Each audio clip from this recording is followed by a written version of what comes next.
एक रेस्टोरेंट में नाश्ते के समय बड़ी भीड़ पड़ती थी, बहुत लोग आते थे और एक आदमी उस भीड़ का फायदा उठा करके नाश्ता कर लेता था और पैसे दिए बिना वहां से चला जाता था।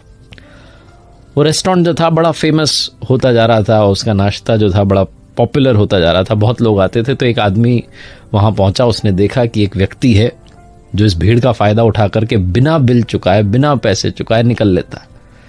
और उस व्यक्ति को भी बड़ा अच्छा लगा वहां का नाश्ता, उसने डेली आना शुरू किया। और जब 2-3 दिन उसने देखा कि ये तो रोज ही आकर के फ्री में खा रहा है, तो उसे लगा मालिक से बात करें, बताएं कि भाई देखो तुम्हारे यहाँ पर क्या हो रहा है, नुकसान हो रहा है।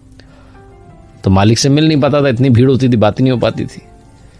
एक दिन थोड़ी सी भीड़ कम थी, जब वो पहुंचा आदमी, तो उसने कहा भैया सुनो, आप मालिक को? बोले हाँ मैं यहाँ का ओनर हूँ। बोले एक बात करनी थी आपसे। उसने कहा बस थोड़ा सा कस्टमर फ्री हो जाए फिर आपसे बात कर लेंगे, अगर आपके पास टाइम हो तो। उसने कहा हाँ ठीक है, आज बड़ी इंपॉर्टेंट बात करनी है। जब भीड़ पूरी तरीके से छट गई तो गया मालिक के पास, बोला काम की बात बता रहा हूँ, ध्यान से सुनो। बहुत बड़ी दुकान है तुम्हारी, बहुत लोग आते हैं, लेकिन घाटा हो रहा है। मैं भी बिजनेसमैन हूं, अगर एक आदमी की तरफ से भी घाटा होता है तो सहना नहीं चाहिए। बोले क्या हो गया?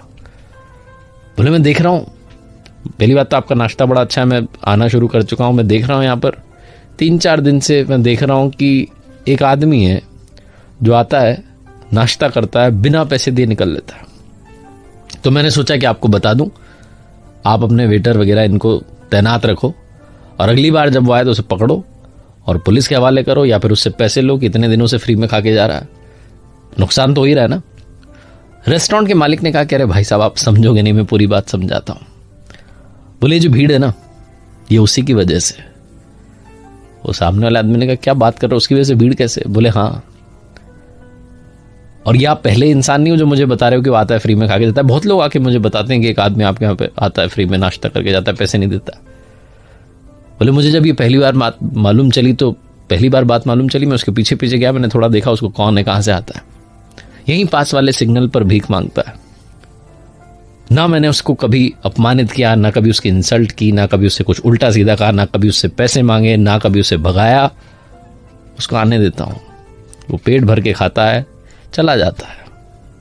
और आप पूछ रहे हो ना कि ये भीड़ उसकी वजह से क्यों है, तो मैंने उसे देखा है, वो कई बार रेस्टोरेंट के सामने बैठा होता है, ऊपर वाले से प्रार्थना कर रहा होता है कि थोड़ी भीड़ आ जाए तो चुपके से जाऊं और फ्री में खा के आ जाऊं।